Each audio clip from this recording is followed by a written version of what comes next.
So last week we talked about the rebranding of the Washington professional football team. This week we're going to spend some more time on that and talk about the requirement that you have a good faith intent to use a trademark when you apply for federal trademark registration. I'm Mike Steger. I'm a trademark and copyright attorney, and let's get right into it. We all know that Washington has decided to stop using the Redskins name for their NFL team, and they're rebranding that. There have been a lot of news stories in the past 2 weeks on the rebranding, and there were a lot of stories this week about a gentleman named Martin McCauley, who's a government actuary who lives in the DC area and has applied and obtained dozens of federal trademark registrations relating to professional football and related merchandise with the Washington name in it. For example, he has either applications or registrations for the names Washington Americans, Washington Red Wolves, Washington Red Tails, Washington Red Tail Hawks, Washington Veterans, Washington Renegades Gridiron Football, and Washington Monuments.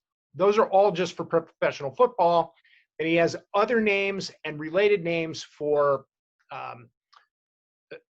football websites and various merchandise. Some of these have been applied in his own name and some for LLCs that he's set up. Now, this leads to the requirement that you have to have a good faith intent to use a trademark. When you submit a trademark application, there is a box, or if you actually submit in paper form, you sign off under penalty of perjury that you have a good faith intent to use this trademark with the goods or services that you're listing in the application. You cannot apply for a trademark if you don't have a good faith intent to use the mark with the services. You cannot apply just with the hope that you would be able to reserve the trademark and sell it to someone else. That is not good faith. In the past couple of years, the Trademark Office has cracked down on bad faith filings and moved to require use, demonstrate actual good faith.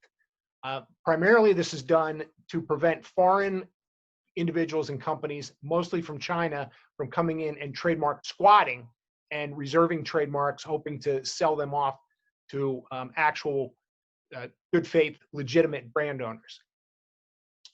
Good faith can be shown by things like a business plan, preparations for opening a business, and market research.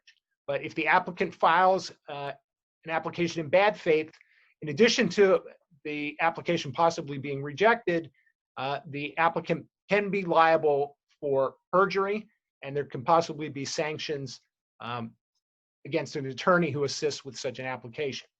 So I think it's unlikely that Mr. McCauley will be able to show that he's actually engaging in professional football activities and that he actually plans to launch a professional football team. We'll see what happens if the team wants to use any of those potential marks. I'm Mike Steger. I'm a trademark attorney, and make sure you are applying for trademarks in good faith.